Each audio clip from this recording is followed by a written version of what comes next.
This lens has been around for Sony shooters for a while now, but alas, it has come to L mounts. People like me with a lumix camera can get their hands on this fast and affordable lens. And in a place like Bangkok, it's allowed me to get shots just like this.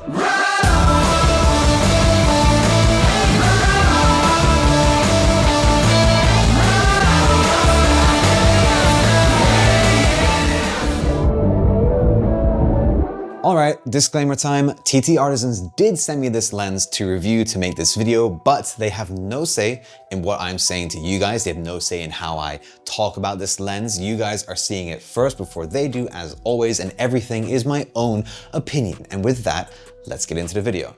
So this lens isn't new. The E mount version and the Nikon mount version, what's that called? The Z mount, F mount, I don't know, have been out for a little while, but this is new for the L mount. The L mount version of this lens, it's holding up really well. Considering TTArtisans isn't part of the L mount alliance, I'm very happy with the autofocus performance. However, there is one issue I have with the autofocusing with this lens, but I'll get there. For photo, I think it's no problem at all. One little thing I did notice, you will feel it, especially if you just have your camera just pointed in whatever direction, is you can definitely feel the motors like working away as it's pulling focus for whatever distance.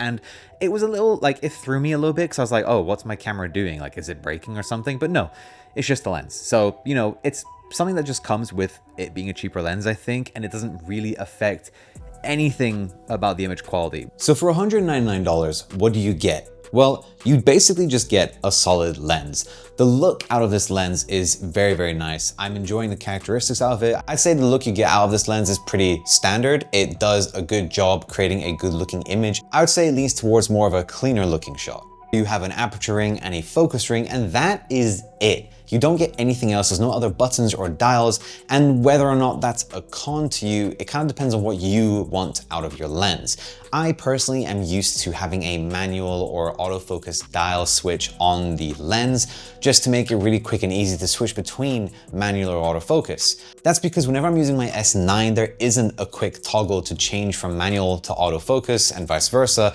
However, there is with the S5 Mark II, and if you're using the S1R Mark II or the S1 Mark II, then there will be for those as well. So it kind of negates this point, but because this lens fits so nicely onto the S9, I find it a shame that there isn't a manual or autofocus switch on the lens, because it would just make changing between those two things really quick and easy to do.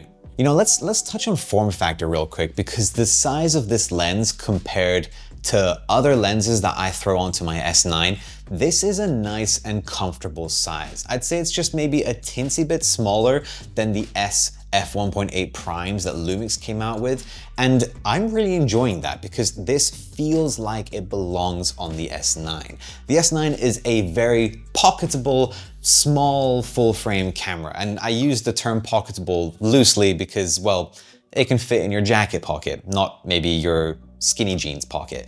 But with this lens, it's a nice longer focal length that still keeps the overall form factor of the camera setup relatively small and pocketable. Being an f2 aperture is awesome. The lower the aperture means you can have a more creamy looking shot, the better bokeh. Everything just looks nice and, you know, dreamy and everything when you're at a low f-stop. So being able to go down to f2, especially for these low light shots here in Bangkok and, you know, even during the day and stuff, everything just looks really nice. And I'm really enjoying that aspect of the lens. This lens is surprisingly solid. For under $200, you get a metal build for the lens. The focus rings, I think, are plastic, same for the aperture ring, but otherwise the entire lens is fully made of metal. I really appreciate it when something that is cheap doesn't feel cheap, you know? So if you're a photographer who wants that clicky aperturing, it's there. I tend to leave it in automatic because I'm more comfortable just using the dial on my S9 to change my aperture, or on my S5. And for the manual focus people out there, you've got a nice comfortable manual focus ring as well. Good focus throw distance, but I've not been using it too much if I'm honest, because the autofocus on the S9 is very solid. And that's basically it for the lens. There's no switch for manual or autofocus. There's no custom button for like a specific action or whatever. That's it. You just get a lens. But the real question is how good is the image that comes out of it? Only I'm done with the fakeness. I'm about to take this, I'm about to make this go so big, and I know I'm amazing. Yeah, yeah, yeah. I don't wanna hear this, y'all complacent. I just do what I want, I just do what I wish, and I just gotta take it. Take it, I grab it, probably have it. It's cause of my habits, going so hard now. Doing this stuff like, just like I'm traffic. I'm in the pain dog, flying right over. Know that I'm passing, none of you did that. I'ma just scratch it. Yeah, I'm probably laughing at the things that you say. Man, I don't understand it, but it's okay. Yeah, I'm but a scramble a sandwich. All of y'all busy hating. I didn't really seem to get it, I'm optimistic. I'm on a mission. But earlier I mentioned there was one kind of iffy issue with the autofocus, and here it is. I'm not 100% sure what system, if they're using a pull-by-wire or something else sort of motor in this lens. However, I find the autofocus to be good like 85 to 90% of the time. For photography, not a problem at all, perfect. For video, I find that sometimes this lens just forgets that it's meant to focus. So most of the time I'm shooting and it's doing its job, it's doing great, it keeps up, and obviously the phase detect autofocus in the S9 is stellar, so it's doing its job there. But what I find really weird is there are some shots, as you can see on screen here, where I've hit record and the lens just starts off out of focus. And as you would expect, a camera would then be like, right, snap into action, let's find what we're meant to be focusing on. The lens just doesn't. And it's not without me having to intervene, be it pressing down the focus button or actually just changing where the camera's pointing to kind of change the distance from what it's meant to be focusing on, and then putting it back to what I wanted it to focus on to then wake up the lens. It's just very strange to me. So I'd say 85 to 90% of the time, it nails the autofocus with the video. And I wouldn't say it's particularly snappy, but it's not slow by any means, except when it falls asleep.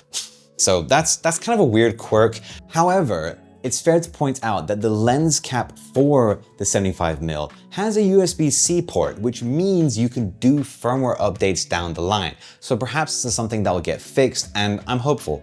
That weird autofocus quirk aside, I still really like this lens, and the reason is simply more lenses for L-mount users. Although it has its quirks, should we say, it is a sub $200 75mm f2 full frame lens that is also very small relative to all the things that it offers us. So the fact it's not 100% perfect, I can look past because this lens is only $199. You can't really argue with something not being a literal perfection when it is sub $200. I know I keep repeating the price, it's just that it is an insane price for this kind of lens. Now I will say, as an S9 user, I'm more inclined to use this particular lens with my S5 Mark II purely because there is a really simple dial on the S5 to go from continuous autofocus to manual. And with that, I would feel like this lens becomes whole, just because there are some shots where perhaps I just want to maintain focus on a specific part of my shot and not have it track someone as they're moving through the shot or change because it saw a different subject, for example. There's been tons of times where the busy Bangkok traffic, be it for cars and motorbikes or for people, where the camera has followed various people at different times because eventually the people pass through the scene, so it snaps onto someone else. So overall, TTArtisans, I feel, hit the nail on the head with this lens because they're not trying to be perfect. They're not trying to make a 75mm G Master style lens, like an S Pro style lens. They're like, no, we need to make a small, affordable, but good, longer focal length lens for L-mount users. And yes, this has been out for E-mount users for time, so, you know, been there, done that kind of thing already, but opening out to the L-mount users is great to do. I'm very happy to just see the L-mount expanding to even more companies and more lenses and more focal lengths coming out as well. 75mm, I'm not gonna lie, I thought it was a pretty weird focal length because I guess normally, I'm just used to seeing 50mm and then you jump to 85mm. I never really thought about anything in between. But that said, Sigma does have like a 60 or a 65mm or something, so what do I know? Can I recommend this lens? Honestly, yeah. It's pretty easy to recommend something as affordable as this lens, especially if you are looking to expand your lens library. I know, for instance, I've said in a past video, I have about a handful of lenses now, and I'm quite happy to see this little handful kind of growing into 2 handfuls of lenses. But variety matters when it comes to your lenses as well, and having multiple focal lengths and a unique one like 75 means you have more choice for tools to create different kinds of shots. 75mm is kind of a nice in-between from being quite long and not too long that you can't get like a wider type shot. I say wider because it's not really wide, but you can get very cool shots of this lens as proven with all the B-roll throughout this video. And overall, yeah, I'm happy with it. There's a link in the description below. It is an affiliate link which does support the channel, and I'm hugely supportive of that. Thank you guys. And you may have noticed one more thing. This is kind of a different background. I'll tell you a little secret. Come closer. I moved to Bangkok, bro. That's right. Lots of amazing content coming soon. I'm very, very excited. And in the next video, we're gonna be reviewing an 85mm lens as well. So make sure you subscribe to stay tuned for that. That lens is very exciting as well. But in the meantime, YouTube thinks you'll love this video very much.